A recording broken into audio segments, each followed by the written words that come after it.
नमस्कार, रसस्वादमध्ये आपलं स्वागत आहे। आज आपण बघणार आहोत दही कढी। त्यासाठी लागणारे साहित्य बघूया। 400 ग्राम दही, फोडणीसाठी हिंग, लसणीच्या 7 पाकळ्या, 3 चमचे बेसन, पाव चमचा हळद, कढीपत्ता, कोथिंबीर, पाव चमचा राई, पाव चमचा जिरे, 4 कोकम। दही जर गोड असेल तर कोकम वापरायची आणि दही जर खट्टा असेल तर कोकमाची गरज नाही। दही मध्ये बेसन टाकून दही फेटून घेऊया। 1 चमचा तेल, लसूण ठेचून घेतली आहे, जिरं, राई, कढीपत्ता,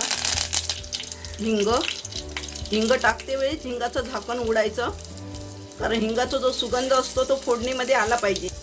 कोथिंबीर,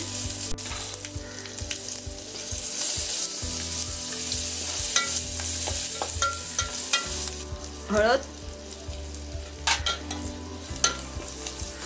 फेटलेलं दही, यामध्ये बेसन टाकलाय, पाणी, मिरची फोडणीला दिली नव्हती म्हणून बाहेरून दिली आहे मिरची फोडणीला। कोकम,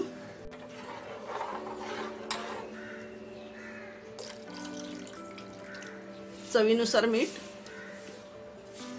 पाव चमचा साखर। साखरेने कढीला चव छान येते। कढीला उकळी येत आहे, ढवळूया, आता एकदम बाहेर जाईल।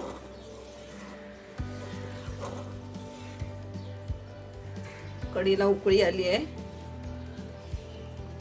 अजून आपण 1 मिनिट स्लो गॅसवरती उकळी देऊया। कढीला चांगली 1 मिनिट आपण उकळी दिलेली आहे आणि आता गॅस बंद करूया। दही कढी आपली बनवून तयार आहे। तिखट आंबट गोड अशी ही दही कढी आपण बनवलेली आहे।